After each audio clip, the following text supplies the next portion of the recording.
नमस्कार, आप देख रहे हैं बोलता हिमाचल। मैं हूं अर्नब और लेकर आया हूं देवभूमि हिमाचल से आज की बड़ी और महत्वपूर्ण खबरें। मौसम से लेकर राजनीति तक, पर्यटन से विकास कार्यों तक, हिमाचल प्रदेश में क्या कुछ बदला, क्या है नई हलचल और किन मुद्दों पर सभी की नजरें टिकी हैं। रोजाना खबरों के लिए चैनल को सब्सक्राइब करें, वीडियो को लाइक और शेयर करें। चलिए शुरू करते हैं आज का हिमाचल न्यूज बुलेटिन। हिमाचल में सभी कर्मचारियों के लिए एक समान एपीआर प्रारूप होगा लागू, सीएम सुक्खू ने सॉफ्टवेयर की समीक्षा के बाद दिए निर्देश। हिमाचल प्रदेश के मुख्यमंत्री सुखविंदर सिंह सुक्खू ने कहा है कि अब समूह ए, बी, सी और डी के सभी कर्मचारियों के लिए एक समान एवं मानकीकृत एपीआर वार्षिक प्रदर्शन मूल्यांकन रिपोर्ट प्रारूप लागू किया जाएगा।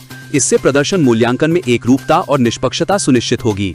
मुख्यमंत्री ने बताया कि पोर्टल के माध्यम से एपीआर की शुरुआत के समय रिपोर्टिंग, रिव्यूइंग और एक्सेप्टिंग अधिकारियों की ऑनलाइन पहचान एवं अनुमोदन की सुविधा भी उपलब्ध होगी। यह सॉफ्टवेयर डिजिटल टेक्नोलॉजी एवं गवर्नेंस विभाग द्वारा विकसित किया जा रहा है, जिसका उद्देश्य सरकारी कर्मचारियों के लिए एक पारदर्शी, प्रभावी और पूर्णतः डिजिटल प्रदर्शन मूल्यांकन प्रणाली स्थापित करना है। हिमाचल में फिर शुरू होगी लॉटरी। पंजाब, सिक्किम और केरल राज्य का दौरा करेंगे वित्त विभाग के अधिकारी। हिमाचल में लॉटरी को दोबारा से शुरू करने के लिए वित्त विभाग के अधिकारी पहले 3 राज्यों का दौरा करेंगे। इसमें पंजाब, सिक्किम और केरल का दौरा होगा। इसके बाद ट्रेजरी एवं लॉटरी विभाग के अधिकारी इसके बाद टेंडर डॉक्यूमेंट तैयार करेंगे, जिसे आरएफपी यानी रिक्वेस्ट फॉर प्रपोजल की शक्ल में बनाया जा रहा है। इससे पहले लॉटरी के नियमों में भी संशोधन किया जा रहा है। ये रूल्स करीब 30 साल पुराने हैं, इसलिए इनमें बदलाव की जरूरत दिख रही है। राज्य मंत्रिमंडल में 31 जुलाई 2025 को ये फैसला लिया था कि हिमाचल में इनकम के साधन बढ़ाने के लिए लॉटरी को फिर से शुरू किया जाए। इसके बाद से ये मामला वित्त विभाग में ही है, लेकिन अब अगले वित्त वर्ष से पहले लॉटरी को शुरू करने के लिए सारी प्रक्रिया को पूरा किया जा रहा है। यानी सारी टेंडरिंग के लिए 31 मार्च 2026 तक का ही वक्त है। इसी कारण अब लॉटरी विंग के निदेशक के साथ कुछ अधिकारियों को 3 राज्यों के दौरे पर भेजा जाएगा। इनमें पड़ोसी राज्य पंजाब भी है, जहां अब भी लॉटरी चल रही है। इसके अलावा सिक्किम और केरल का दौरा भी किया जाएगा। किस राज्य में किस व्यवस्था के तहत ये काम चल रहा है, इसे ये अधिकारी समझेंगे, ताकि हिमाचल में आरएफपी डॉक्यूमेंट बनाते समय इन चीजों का ध्यान रखा जाए। हिमकेयर घोटाले की जांच करवाएगी सरकार, हो रहा खर्च का ऑडिट। हिमकेयर योजना में घोटाले की आशंका के बीच इसकी जांच करवाने की तैयारी चल रही है। सुक्खू सरकार हिमकेयर योजना का ऑडिट करवा रही है और इसके लिए प्रधान महालेखाकार को रिपोर्ट पेश करने के निर्देश दे दिए गए हैं। ऐसे में हिमकेयर योजना में इम्पैनल कुछ निजी मेडिकल स्टोर और अस्पतालों पर गाज गिर सकती है। प्रदेश सरकार ने योजना में सुधार का निर्णय लिया है। योजना के तहत अब तक हुए खर्च का ऑडिट प्रधान महालेखाकार हिमाचल प्रदेश द्वारा किया जा रहा है। प्रदेश सरकार के मुताबिक हिमकेयर योजना बंद नहीं होगी, परंतु इस योजना में कुछ सुधार किए जाने हैं। हिमकेयर कार्ड बनाने का लाभार्थियों के पास इस साल का ये आखिरी मौका है। इसके बाद फिर अगले साल मार्च माह में हिमकेयर कार्ड बनेंगे। हिमाचल प्रदेश की स्वास्थ्य योजना मुख्यमंत्री हिमाचल स्वास्थ्य देखभाल योजना हिमकेयर एक बार फिर चर्चा में है।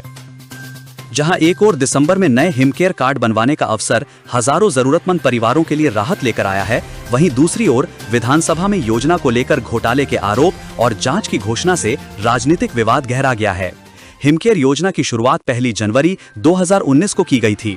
इस योजना के तहत एक परिवार के अधिकतम 5 सदस्यों को सालाना 5 लाख रुपए तक का कैशलेस इलाज उपलब्ध कराया जाता है। योजना में करीब 3200 से अधिक बीमारियों का उपचार शामिल है। मुख्य रूप से ये सुविधा सरकारी अस्पतालों में उपलब्ध है, जबकि पीजीआई चंडीगढ़, एम्स बिलासपुर जैसे संस्थानों में भी इलाज की व्यवस्था है।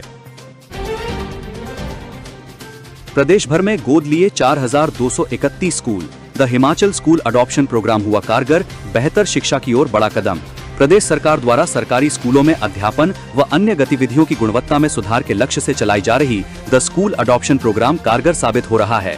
प्रदेश शिक्षा विभाग में सरकार की ओर से चलाई गई the Himachal school adoption programme के तहत अभी तक 4231 स्कूल गोद लिए गए हैं। इन स्कूलों को गुणवत्ता में सुधार के लिए जनप्रतिनिधियों, अधिकारियों और जिला स्तर पर उप निदेशकों ने गोद लिया है। अब इन स्कूलों में मूलभूत सुविधाएं मुहैया करवाई जाएंगी।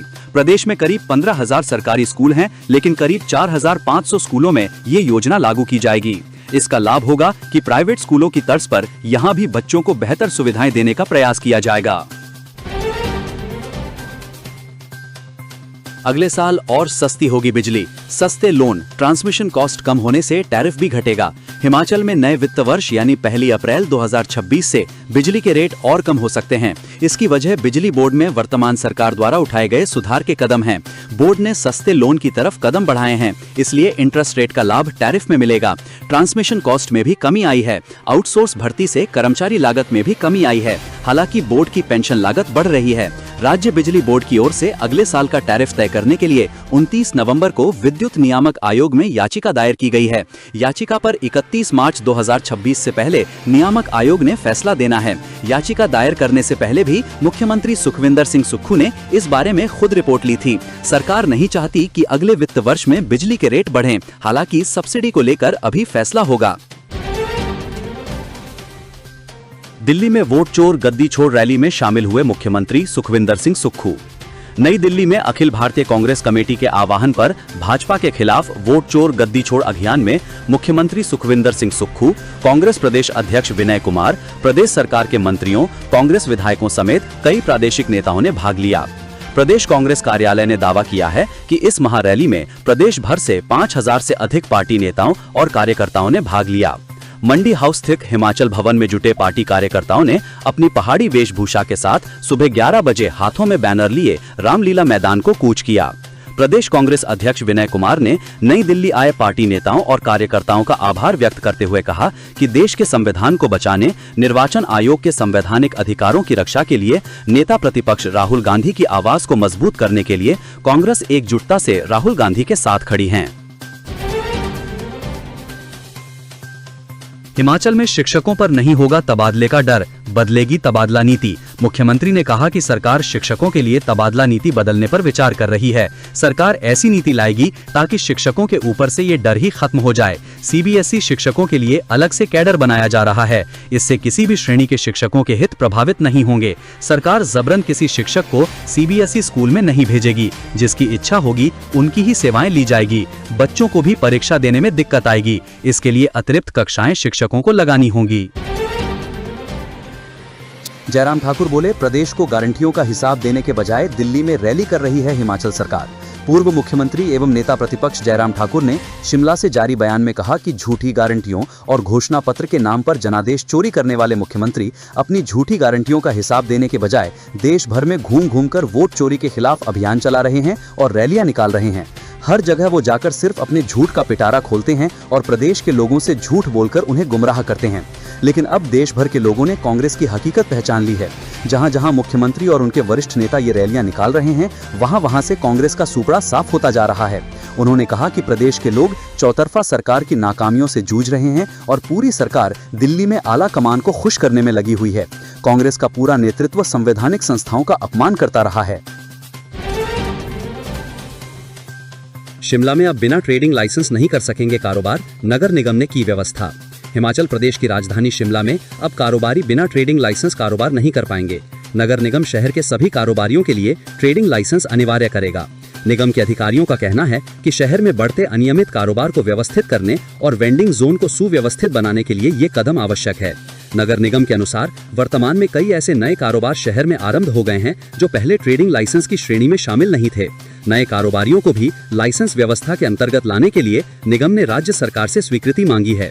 सरकार से अनुमति मिलने पर नई सूची तैयार की जाएगी और सभी कारोबारियों व तहबाजारियों को लाइसेंस लेना होगा। निगम के अधिकारियों का कहना है कि ट्रेडिंग लाइसेंस का उद्देश्य न केवल शहर की व्यवस्था को बेहतर बनाना है, बल्कि व्यापारियों को भी आधिकारिक पहचान देना है ताकि वे बिना किसी बाधा के कारोबार कर सकें। प्रदेश को केंद्र से मिल रहा सहयोग, बिंदल बोले, नड्डा के आंकड़ों का जवाब नहीं दे पा रही कांग्रेस सरकार। भाजपा प्रदेश अध्यक्ष डॉक्टर राजीव बिंदल ने कहा कि 13 दिसंबर को भाजपा के राष्ट्रीय अध्यक्ष जगत प्रकाश नड्डा के शिमला आगमन पर जिस प्रकार हजारों की संख्या में लोगों का सैलाब उमड़ा और राजधानी शिमला में जो वातावरण बना, वो ऐतिहासिक और अभूतपूर्व है। यह केवल एक कार्यक्रम नहीं, बल्कि हिमाचल प्रदेश के राजनीतिक भविष्य का स्पष्ट संकेत है। डॉक्टर बिंदल ने कहा कि बिहार में भारतीय जनता पार्टी एवं एनडीए की प्रचंड और ऐतिहासिक जीत के बाद राष्ट्रीय अध्यक्ष जगत प्रकाश नड्डा का ये पहला हिमाचल प्रवास था। अब हिमाचल प्रदेश का जनमानस अब वर्तमान कांग्रेस सरकार को उखाड़ फेंकने का मन बना चुका है। भाजपा प्रदेश अध्यक्ष डॉक्टर राजीव बिंदल ने स्पष्ट किया कि प्रधानमंत्री नरेंद्र मोदी के नेतृत्व में केंद्र सरकार किस प्रकार हिमाचल के विकास और कल्याण के लिए निरंतर सहयोग कर रही है, जबकि प्रदेश की कांग्रेस सरकार उन्हीं विकास योजनाओं और कार्यों को रोककर जनता के हितों से खिलवाड़ कर रही है। स्कूलों में मोबाइल फोन लाने पर रोक, सीएम सुक्खू बोले अस्थायी शिक्षक भी होंगे भर्ती, एआई पाठ्यक्रम होगा शुरू। हिमाचल प्रदेश के सरकारी स्कूलों का प्रारूप नए शैक्षणिक सत्र से पूरी तरह बदलेगा। भविष्य की जरूरतों को ध्यान में रखते हुए स्कूली पाठ्यक्रम में नए विषयों को शामिल किया जाएगा। तकनीकी शिक्षा के बाद अब स्कूली पाठ्यक्रम में एआई, कृत्रिम मेधा जैसे कई नए विषयों को शामिल किया जाएगा। शिमला में मुख्यमंत्री सुखविंदर सिंह सुक्खू ने समग्र शिक्षा अभियान SSA की ओर से आयोजित कार्यक्रम में इसकी घोषणा की। उन्होंने कहा कि वर्ष 2032 में हिमाचल को शिक्षा क्षेत्र में नंबर 1 राज्य बनाना है। इसकी नींव सरकार ने रख दी है। अगले 1 साल में कई बड़े निर्णय इसके तहत लिए जाएंगे। मुख्यमंत्री ने बताया कि स्कूलों में शिक्षक का कोई पद रिक्त नहीं रहेगा। स्थायी के साथ अस्थायी शिक्षकों की भी भर्ती होगी। इस पर विचार चल रहा है। ये अस्थायी भर्ती स्कूल प्रबंधन समिति SMC की तर्ज पर नहीं होगी। इनका कार्यकाल निश्चित होगा, यानी यदि 5 वर्ष के लिए सेवाएं चाहिए तो उतने समय के लिए ही तैनात किया जाएगा। मल्टीटास्क वर्कर इत्यादि की भी नियुक्ति की जाएगी। अभी तक पुरानी व्यवस्था के तहत चल रहे थे, लेकिन अब इसमें बदलाव होगा। मुख्यमंत्री ने स्पष्ट किया कि शिक्षा, स्वास्थ्य और ग्रामीण अर्थव्यवस्था सरकार की 3 प्राथमिकताएं हैं। शिक्षा पहली प्राथमिकता है। इसके लिए बजट की कोई कमी नहीं है। नए शैक्षणिक सत्र में 3 डे बोर्डिंग स्कूल शुरू हो जाएंगे। शेष पर काम चल रहा है।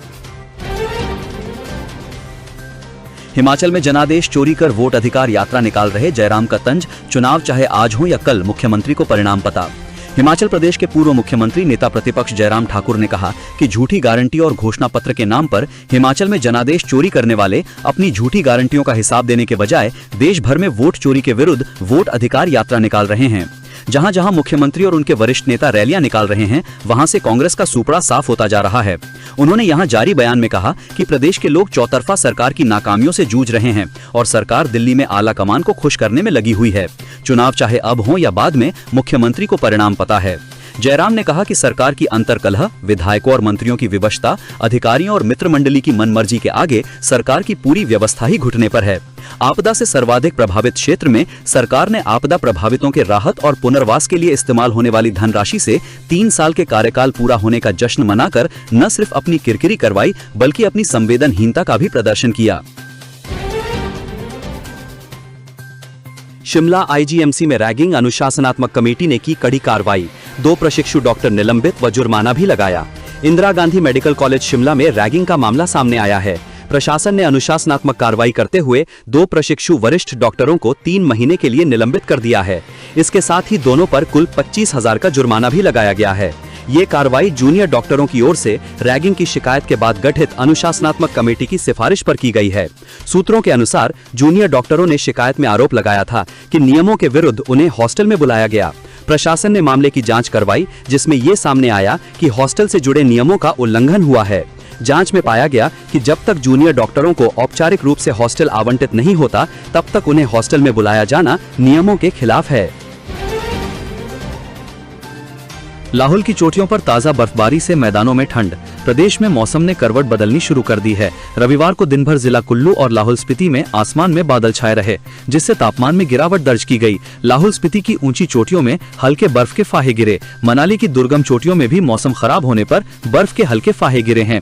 रोहतांग दर्रा सहित कुक्ती, बारालाचा और शिंकुला दर्रे समेत ऊंची चोटियों पर हल्की बर्फबारी हुई है। शनिवार रात को भी हल्की बर्फबारी हुई थी। रविवार को भी हल्के बर्फ के फाहे गिरे। तापमान गिरने के साथ ठंड बढ़ गई है। नदी नाले जमने शुरू हो गए हैं। मनाली लेह मार्ग के बारालाचा और शिंकुला दर्रे सहित ऊंची चोटियों पर बर्फ के फाहे गिरे। इसके चलते कुल्लू, मनाली और लाहौल क्षेत्र में कड़ाके की ठंड पड़ गई है। हालात को देखते हुए जिला प्रशासन ने मनाली दारचा सड़क पर रात 9:30 बजे से सुबह 5:30 बजे तक वाहनों की आवाजाही बंद रखने का फैसला लिया है।